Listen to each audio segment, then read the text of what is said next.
Morning, guys. Cheers. But this is witchy woman from the Eagles, baby. So, here we are, Monday morning, May 18th, 2026 here in Rusty Rhode Island. So some of you guys are asking what colors I was using. I figured I'd show you so I'm using olive green, and then there's a relish green. Of course, you got the tan and the brown. I got to go pick up some brown. I'm actually out of brown. But I got a lot of the touch-ups finished on this, and starting to come together pretty good.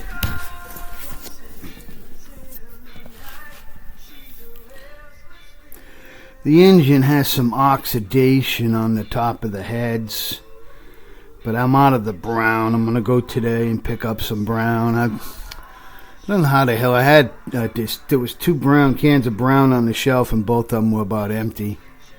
So, saving empty cans now. I'm pretty much a hoarder now.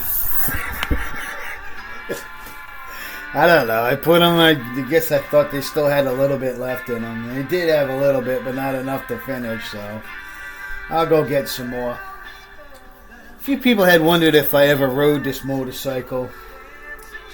I'm trying to put the timeline together, but I bought it sometime around the year 2000, and it was all in the boxes, and I didn't touch it for quite a while. I was working on some other projects, and then when the winter came around, I started cycling this in. I was sandblasting the parts. I put up a plastic sandblasting booth, and I was sandblasting pieces of it. And then once I got it all together, I assembled it, and I found that the carburetor was crap. So a friend of mine had changed the carburetor on his 1200 Sportster to a different carburetor. So I got his old stock carburetor, put that on here, and new points, and it started. It's a kickstart only, and it took a while, but wore my knee out kicking on it. Finally got it running. I had it running pretty good, and I was able to drive it, but I never took it out. Never registered it. I drove it around my yard, and one day I decided to take it up the road, and I hit that front brake, and it almost went down on me. It skidded. The front brake, these drum brakes suck, and I guess it got a little wet in there, and as soon as it gets a little dampness inside of it, it just locks up as soon as you hit it. It's just the way those brakes work. You gotta always remember the first time you're gonna get on the motorcycle, you're gonna drag the brakes a little bit to dry them.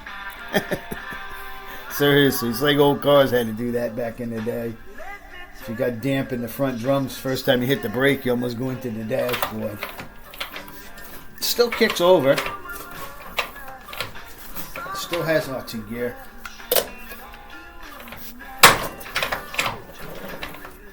Get out of gear. Find neutral here.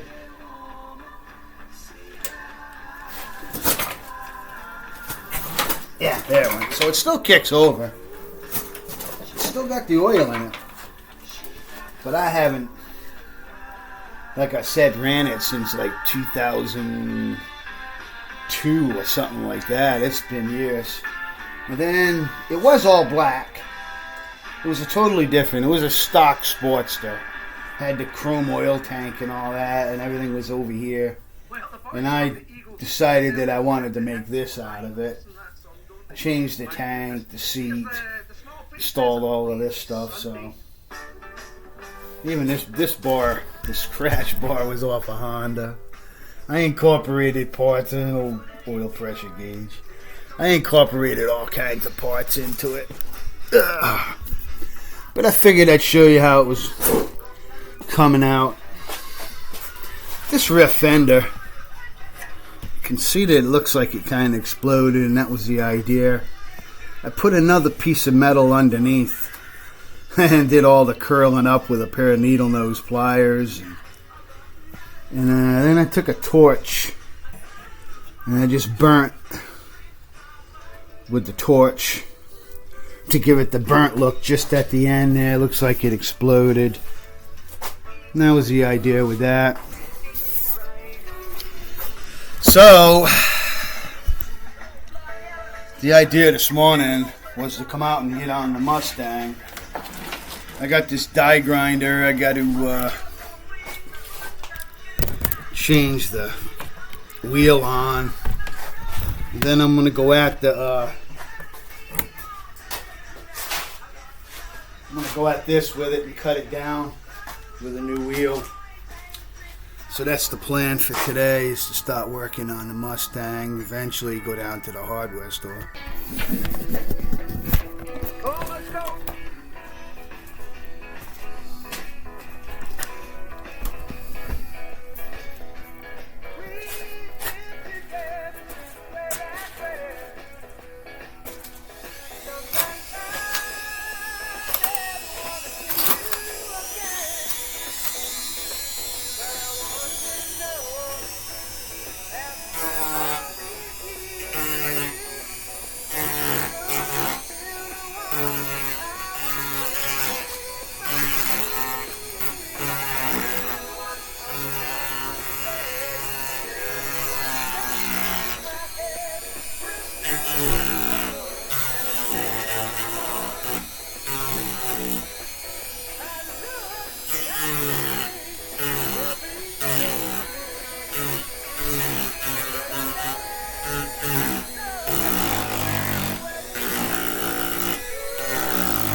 Using the braille system.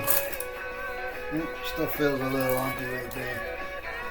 So when I laid on the, using that clear epoxy, and when I laid it on, I had just a little bit of a run. Not too far, but it was just like a ridge, and I'm using this to cut it back, and then I'm gonna wet sand.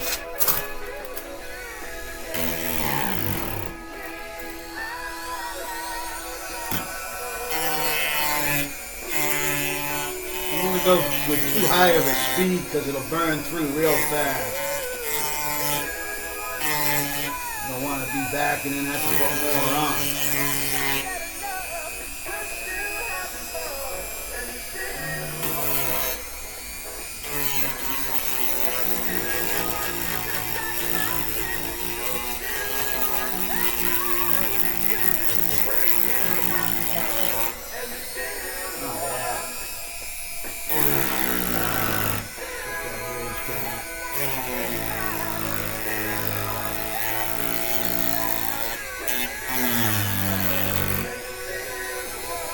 Oh yeah, that's way better. Now I can sand that easier. It would have took me a month to sand that stuff down. This stuff is really hard. What I find is if you're not careful when you're sanding, you're cutting the sides. On either side of it get cut down, but the piece you're trying to cut down kind of stays. It's hard stuff. So been using this now to just shape it, and then I can come back with my 800 grit and go over it and smooth it out. Then I'll paint it and clear it. That's the plan. Watching the show on A little bit more right there. Good.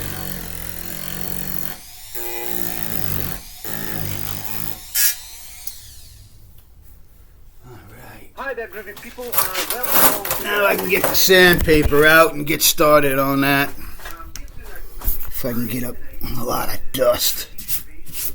But now I can sand that down and it'll be ready for the paint. I've put, I build epoxy up in coats for that very reason that it sags. So I put it on in several stages, real thin stages. But the last one is always going to be on the very top. I want to overbuild and then cut back, if you know what I mean. That stuff, though, that powder is, it's a epoxy. And that's, that crack happened because of me. I had this thing looking perfect, put it on, and I forgot to put the grill. There's bolts that go from underneath. So when I went to take it back off, I got a crack about that long. But if you remember, both of the ears were broken completely off on this. The ears that, there are nuts on the inside. Those ears actually hold the bumper on. So it took me a while to fix all that because both sides were broken almost completely off. This bumper was pretty wrecked. And I looked online. I could have bought one for a few $100, but I don't want to get, I don't know. And I probably spent $40 on epoxy. You know, it's like, but I'd rather fix it. That's just me. I mean, it's not just a cheapness, it's a challenge, you know. Out from us Rhode Island, guys. Back to work Monday. See you on Bad Chad. Going to get my passport today. Got to go out about 10 o'clock.